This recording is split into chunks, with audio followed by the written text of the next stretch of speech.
let me take my glasses off for this. Seriously, my devotion to y'all is unreal. My devotion to the PLL fam is unreal because this series just started at 3 a.m. this morning. And guess who was up at 3 a.m. watching and giving y'all content? Y'all,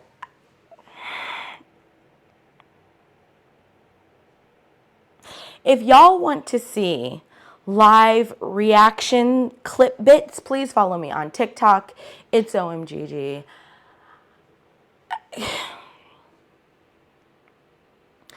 I don't even understand. Okay, so this new Pretty Little Liars is literally a mix of I Know What You Did Last Summer. Every title card for each day of the week was Scream, okay, and they did every A in the red A. The school looks like the school from My Bloody Valentine, circa 1980, whatever year that movie came out, okay?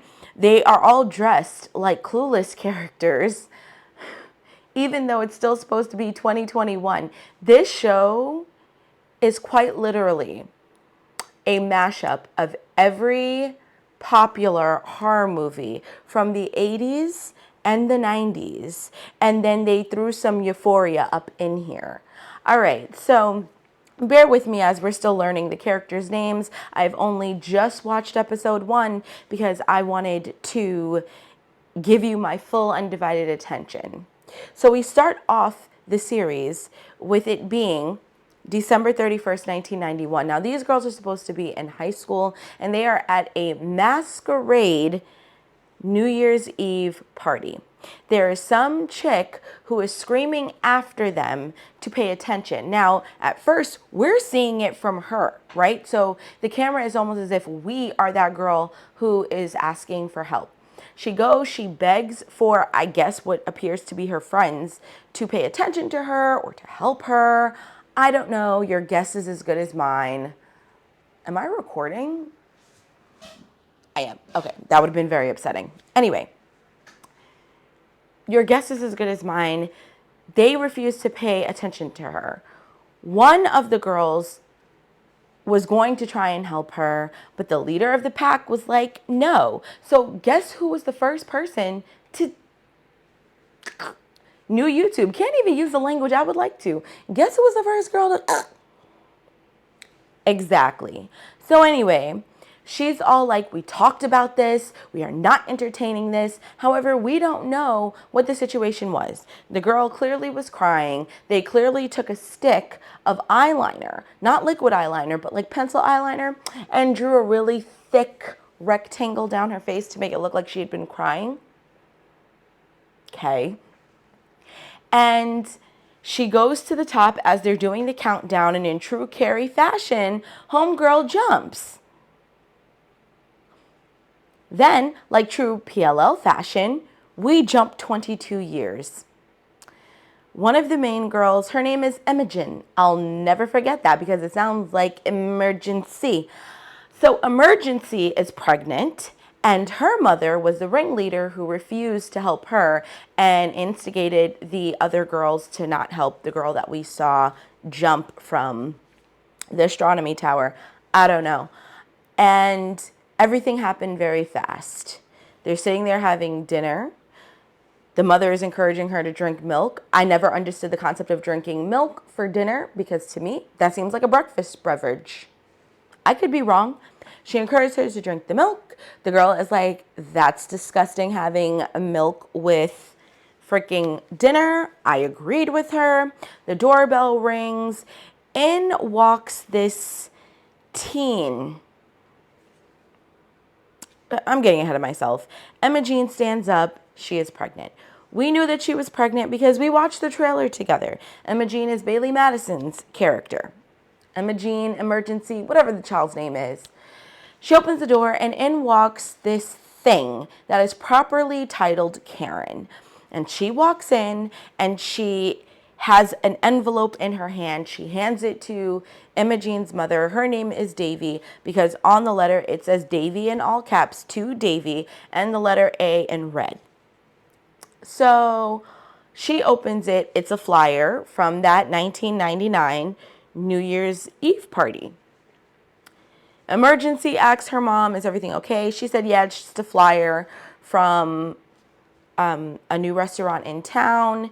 Karen wants stuff out of Emergency's closet, and we find out that Emergency and Karen used to be best friends, but Karen's boyfriend kissed Emergency, and now Karen doesn't want anything to do with her. They're no longer friends. Who is shocked by this?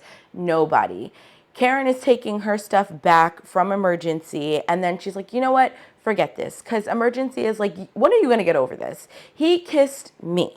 I didn't kiss him. Like, we've had this conversation a million times. Let it go. So then Karen, in true Karen form, because her name is valid, goes, you know what? Forget this. Karen storms off. When she opens the door, first of all, why did the hallway of their house, which isn't even that big, was extremely long and very reminiscent of the hallway from like The Shining? And there's a puddle of water. So they're looking and they're like, what? And then Emergency is all like, Mom? They go into the bathroom. Her mom is in the tub. Y'all already know what's good.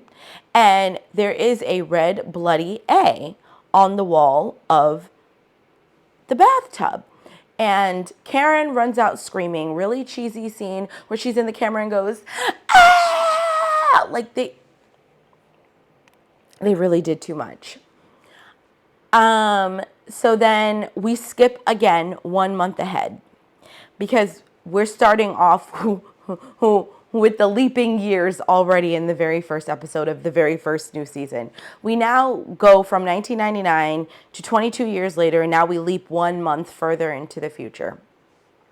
At this point, she's living with a friend named Tabby, and we find out through flashbacks, and all these flashbacks are jump scares, which are really irritating. Like, it's like that jump scare music flashback, which I felt was so unnecessary, but whatever.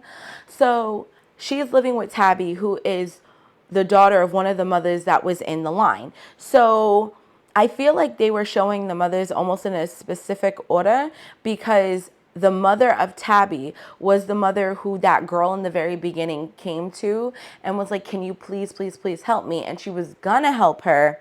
But Davy, who is Emergency's mother, was all like, we talked about this, we ain't doing that. So she walked away from her. So she was the second mother that we see. And Tabby is her daughter. So Emergency is living with Tabby. Tabby's mom is a real estate agent, and they are going to sell the house. Tabby is a movie enthusiast, especially a horror movie enthusiast. I appreciate that very much about her. I can already tell that Tabby is going to be one of my favorite characters. So Tabby works at a movie theater, and the mom is kind of questioning her about why she is staying out. It's very evident that they have a very strained mother-daughter relationship. And she's just like, listen, I've got a lot of things to do at work, and I'm just trying to pick up as many shifts as I can. Then Emergency comes down, and the mom needed to go to the house to drop off the key so that way the cleaners could come and... Why is it a month later and the cleaners are just coming? I'm hoping that it's just to do a fresher sweep, because she said that she needed the cleaners to come so that way she could sell the house, which makes it sound like they hadn't cleaned that in a month. But you know, they. So the mom initially, when she sees Emergency, she's like, never mind. And Emergency is like, no, it's fine, because while Tabby and her mother were speaking, Emergency was upstairs looking through a scrapbook of her mom. And she said, no, it's fine. I'm looking for a specific picture, and I think it's back at the house. And the mom was like, are you sure? And she's like, I'm fine. I'm ready for school. And she's like, you sure you want to go to school? Like, you're a pregnant teen, and your mama just passed away? You sure you want to do that, sis? She didn't say it like that, but y'all already know. So she's like, I'm fine. We can do it. And so she was like, all right. I'll go to the house later. Tabby said, no, I'll go. She said I wanted to go. She wanted to get a photo. Now, They get to the house. She has a flashback of seeing her mom in the bathtub. So she said, you know what, I'll look for the photo later. Tabby goes, no problem. She runs up the steps, put the key under the mat. As she's walking back down the steps, we see that back shot of an image of a humanoid. We don't know what kind of a humanoid just yet, but we see it. So now they go to school. Once again, we see Karen, who is running for Spirit Queen because apparently it is Spirit Week. And if I remember correctly, was it Spirit Week? No, it was definitely a New Year's Eve party. But was there Spirit Week during that time? I don't know, because they made it seem like there was a correlation. I could be wrong. Neither here nor there. Anyway, so they get there and Karen has her little snarky comments, and one by one we are introduced to several other characters that are going to play a part in what become the new Pretty Little Liars. Everything happens rather quickly. We see A right away. We're introduced to Mouse, who I don't know, because Karen insinuated that Mouse, who is a female, liked other females because of a flyer she was looking at. But later on in the episode, it seems like she likes this dude. I'm not really sure. Then we're also introduced to Farron. Farron is a ballerina. She is black. And it just seems like Karen and the dance teacher are gaslighting her at this point, right? So she got the lead in the Black Swan ballet play and Karen did not. It just seems like the teacher and Karen were gaslighting her, like making little snide passive-aggressive comments to make her doubt herself. Okay. So we talked about Mouse, we talked about Farron. I don't remember this other chick's name, but she apparently did something that has gotten her under house arrest, and she has to do community service. And I think she's only allowed to go home and to school and to community service. So when she goes to community service, we see her with the officer or the sheriff that's supposed to be watching over her. While she's picking up, first it started off as a group, and then like every good teen movie or series, I guess, she ends up by herself. And as she's picking up the junk, she sees, the best way I can describe this thing is it has the build and the body and the presence of Michael Myers, but it has the mask of Texas Chainsaw Massacre. She sees him on a second floor in an abandoned building, and she's like, forget this, I'm gonna go tell. She runs off to find the sheriff, and clearly when she finds the sheriff, we see her through the window of the police car, and he clearly was up to no good. So it looked like he was pleasuring himself. But then when it pans back to that chick and we see from her perspective, I don't know if that was a little boy or a little girl. And by little, I mean like couldn't have been any more than 14 years old, pops up, and that's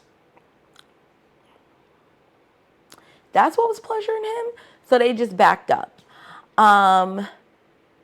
Tabby, as I said earlier, she works at a movie theater, and we see her at a movie theater, and it's very clear that the manager likes her, and his name is Wes.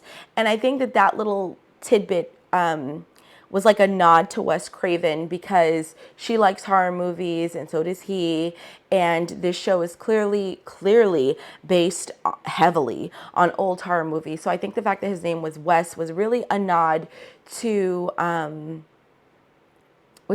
Wes Craven, who, if you didn't know, Wes Craven is the one who did A Nightmare on Elm Street. So clearly that's going to be an Ezra and Arya situation, because this man is grown. Like, he graduated NYU grown, and she is still in high school. I'm not sure how old these girls are supposed to be. I'm assuming around 16, but I'm not 110% sure. But clearly it's an Arya Ezra situation. It's just that he works with her, which, I mean, you are a grown man. Not trying to judge nobody, but you're a grown man and you working at a movie theater with a bunch of teenagers. And there's another boy who clearly likes Tabby, and he works with them.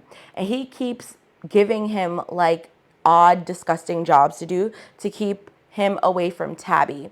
And he took Tabby home after their shift, and it just gave me predatorial vibes. He was like, "You're really special, you know? You are a grown man. She is a child." I'm really tired of seeing this narrative, but the only thing is that I like Tabby way better than RB. If you know, then you know. And he's driving her home. He pulls over on a deserted, like side street. It's not even a side street. It's like, you know how like if you're driving through the woods and then there's like a little dip where you can kind of pull over, like if something's wrong with your engine. He pulls over there and he starts smoking a cigarette and telling her how special she is and touching her hands and all these things. And then all of a sudden she looks over and she sees the same Texas Chainsaw Michael dude, and he wants to get out the car and say something, and she's like, She starts naming all different kinds of killers from horror movies that were in this scenario and how it all ended, and she was like, just drive off. So he drove off.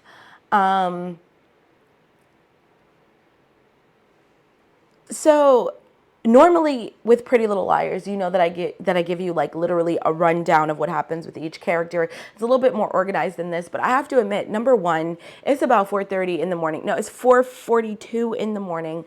I'm very tired and I'm very perplexed about what I just watched. So if it's not our traditional style of Pretty Little Liars reviews, just give me a second, bear with me. We will get back on it. Plus, we haven't done this since 2017. Okay, we haven't done this in a long time. So please bear with me. Anyway, so they all individually see them. A starts to text them in school. And true A form, the text messages are sent after a series of events. And the text message are correlating to whatever event that was just witnessed. And after Emergency gets her text message says, look out the window. And when she looks out the window, there was Texas Chainsaw Michael. There he was. And she was like, what the heck? And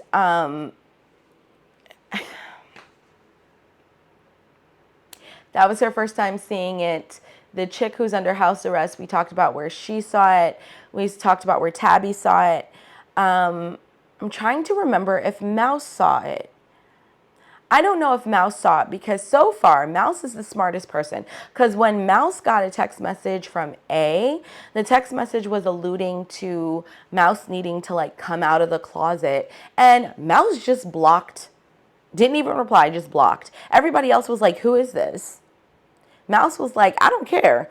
Block. So I don't remember if Mouse saw her. But we find out that the sheriff that was doing the inappropriate sexual relations with that minor is actually Karen's father. And it's very clear that Karen has a very aggressive father, a very passive mother, and she is a twin, and Karen is blonde. So basically when you're watching this first episode, you get the vibe that it's the Pretty Little Liars, right? Like it's Aria, Hannah, and them, and they don't act like them, but you get the vibe that it's them. And then Karen is the Allison, but she's the Allison in the form of, we don't talk about Bruno. Like she's that Allison, like we don't kick it with her anymore. She's on some next stuff. She tried to go to the principal and get Emergency removed from school, to which Emergency was like, I'm going to run for Spirit Queen and I'm going to win. And all the other girls vocalized that they were going to vote for her. And at some point in the series, they all vocalized that they didn't like her. So so Emergency and Tabby are actually friends. Those two are friends. And they had no idea that their mothers were friends in high school until when they were in the kitchen talking about needing to clean the house that hadn't been cleaned since the bathroom scene, apparently. That's when they found out that their mom were friends, and they did mention that their moms did not talk about what happened in high school. They were very vague about that, which I thought was a little weird, but then they just kind of like poo-pooed it off. But they all end up in detention because they are all framed for a crime.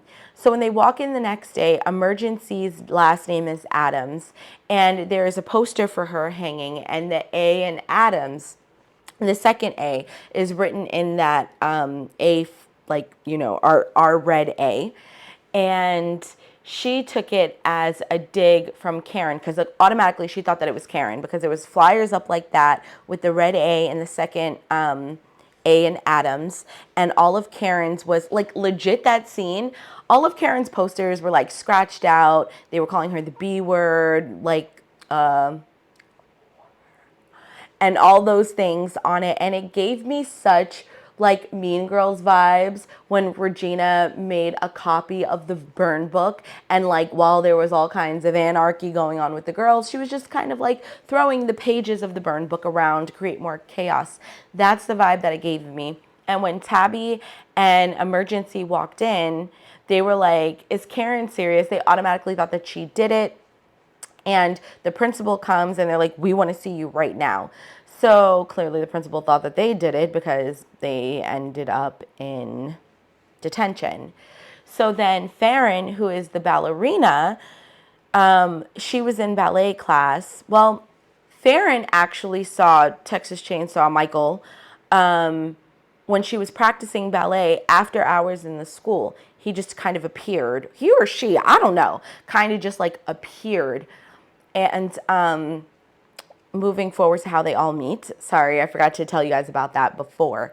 Karen is like, ow, like everything happens to Karen. Like it's all focused around Karen.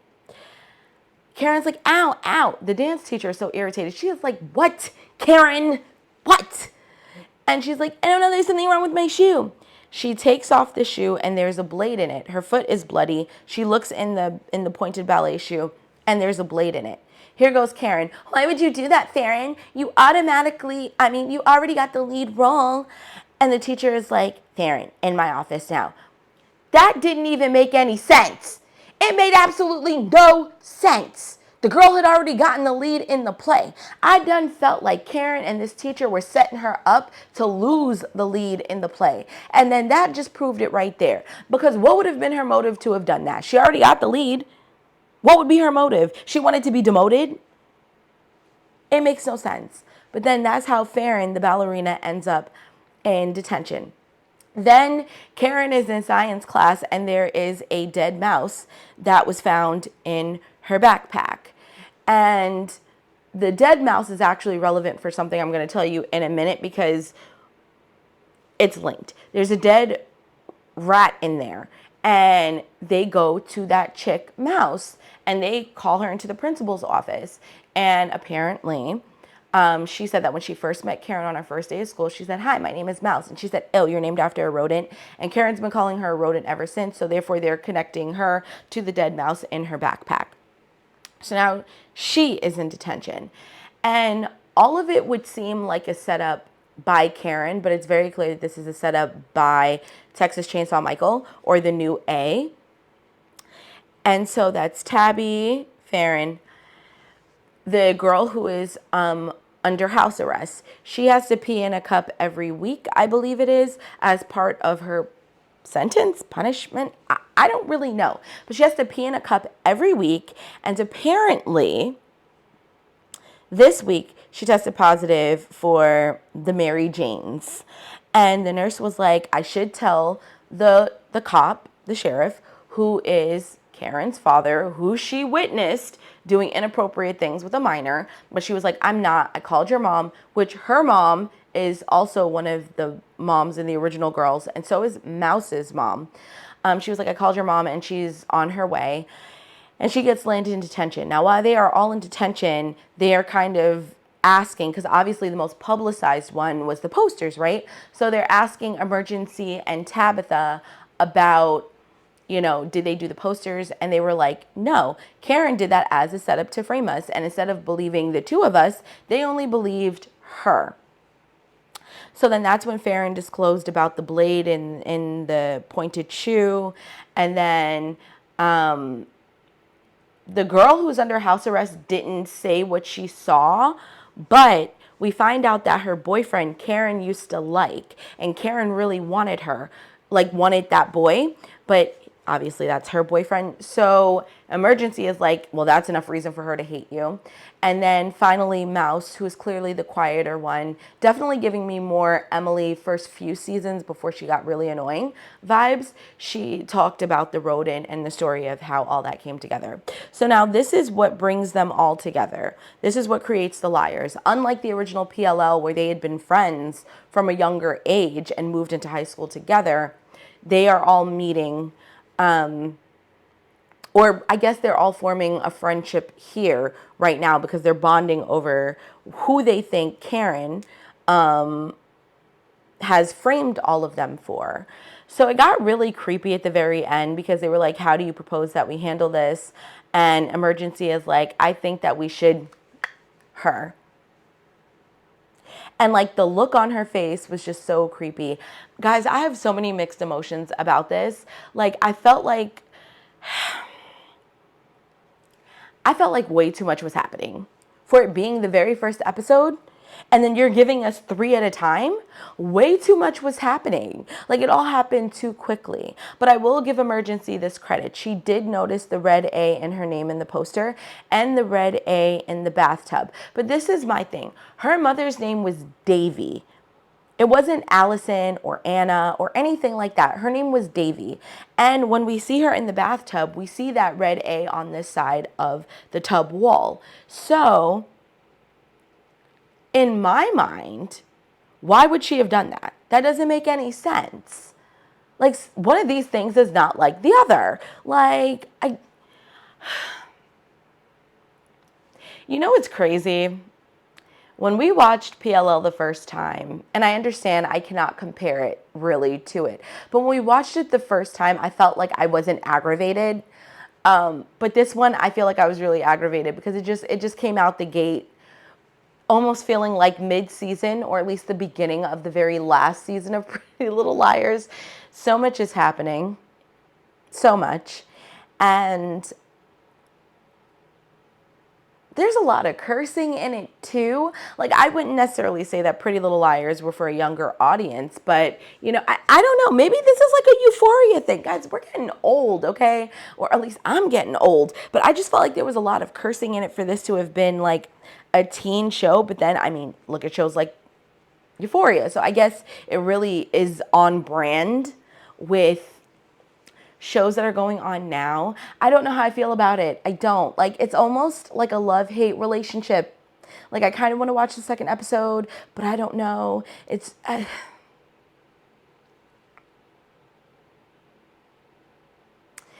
Did you guys watch it? Did you watch it? Because if you did, I would love to know your thoughts and your opinions, because again, this was I Know What You Did Last Summer, mixed with Scream, mixed with Texas Chainsaw Massacre, mixed with Halloween, a little bit of My Bloody Valentine thrown in there, very dark and dingy school setting. There's a lot going on in this series, and that first episode was very chaotic to me. It was so chaotic that I almost feel like I can't organize my thoughts, which there have been episodes of Pretty Little Liars that I couldn't organize my thoughts. Yes, but like the first episode should have been flat out. But there was just so many, again, with the jump scares back to flashbacks to the mothers, and just Mouse has blocked the unknown number. So what's going to happen there? Because Mouse never got another message. Granted, they all got one, but Mouse was the only one who blocked it. So, I mean, do I even have a theory at this point? I think it's very weird, I will say, that Karen has a twin, because as we know, in the book version of Pretty Little Liars, Allison was a twin.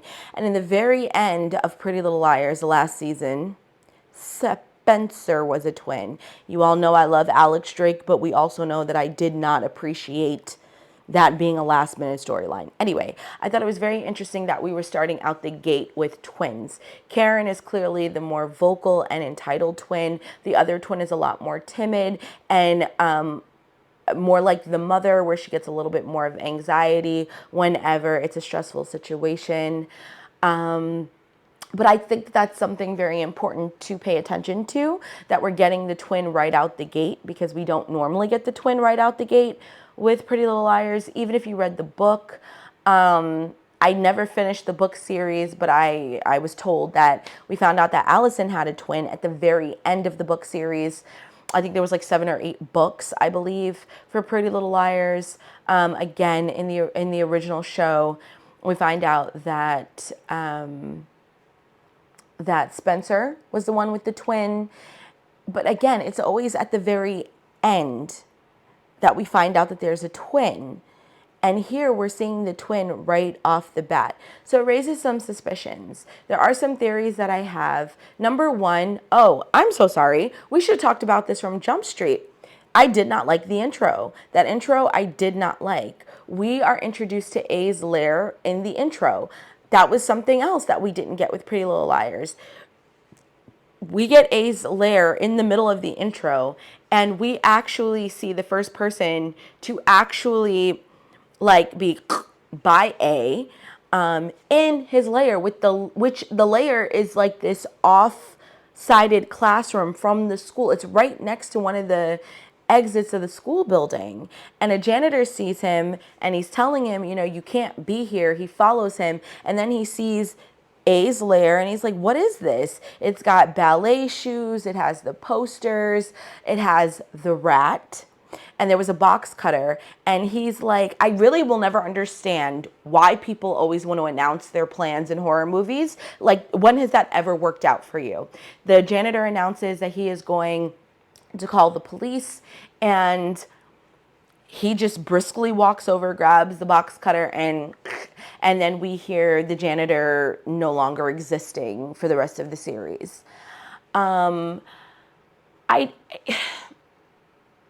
Yes, there is an air of mystery, but at the same time, we've been given way too much. I would have liked to have waited to see A's lair.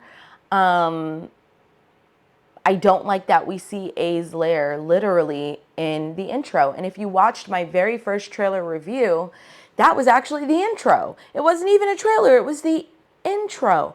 I don't like that. Like,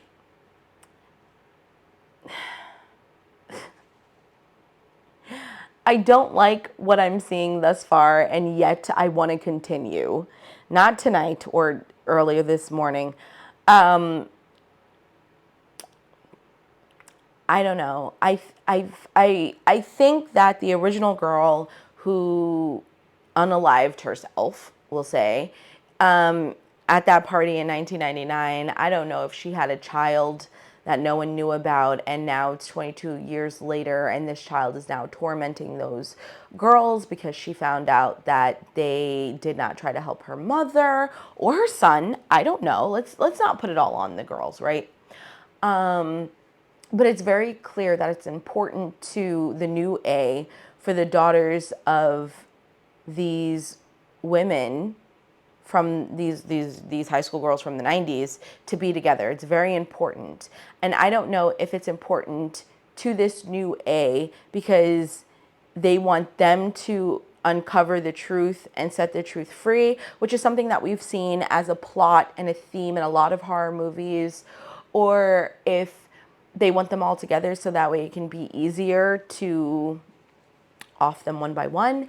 I don't know which way it's going, but I do know that watching this was very similar to, so I don't know if you guys know, and if you do, I think you'll understand. They did do a Scream series a couple of years ago. I want to say maybe like 2018, 2019, they did a Scream series. And this is very similar in the filming style, the cinematography. But you know how in Halloween, they always have the date. You get that every day. But in the Scream font, there's so much going on. I see how the show is independent, but I also see how the show is grabbing from those horror movies. So in a lot of ways, it feels like you are watching a culmination of old school horror movies, and you almost forget that you're watching PLL until you realize there's an A, and there are there's A's appearing everywhere, and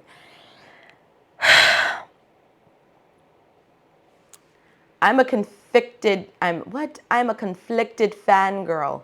Guys, did you watch this? What are your thoughts? Because I have no idea how to feel. Like, I feel aggravated, I feel annoyed, but I want to know more. And then it's like, do I want to go down this rabbit hole again? And then it's also like, I'm older. We done flashed how many years? 5 years since the show has ended, which means I'm 5 years older than I was when this show ended. And it's just like, do I want to go down this again? And then there's also the question, will it get picked up for another season? But something that I did want to know in the intro, because in the intro there are credits, it did reference that Pretty Little Liars is from the book, and we see that I, Marlena King, is the executive producer. So now I do want to research to see if there is another Pretty Little Liars series that is like this. I do think that I would enjoy this more if what they had done was they had made this more futuristic, right? Like bringing it further into the future, and the mothers actually being the Pretty Little Liars. So it would be Spencer's daughter, Hannah's daughter. Arya would have adopted a daughter because, as we know, she couldn't have a child, or maybe she had a miracle baby. Allison, as we know, had twins. So I think that I would have liked that more if we saw that link, because how cool would that have been? Like, how dope would that have been? You could have had the original cast just in the first episode, or at least just the flashbacks, doing those clips, and then having the adult counterparts doing it. I think that that would have been amazing.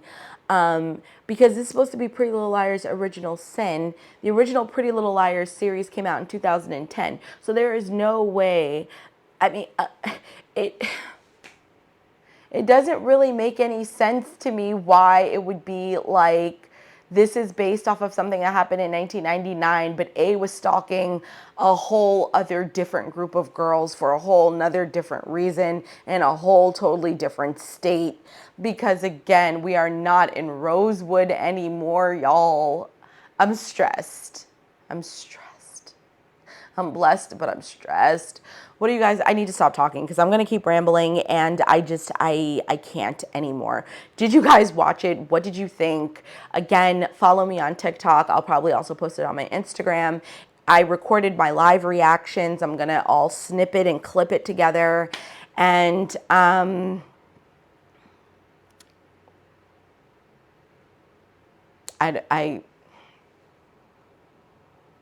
I think I'm sucked in to at least watch the second episode.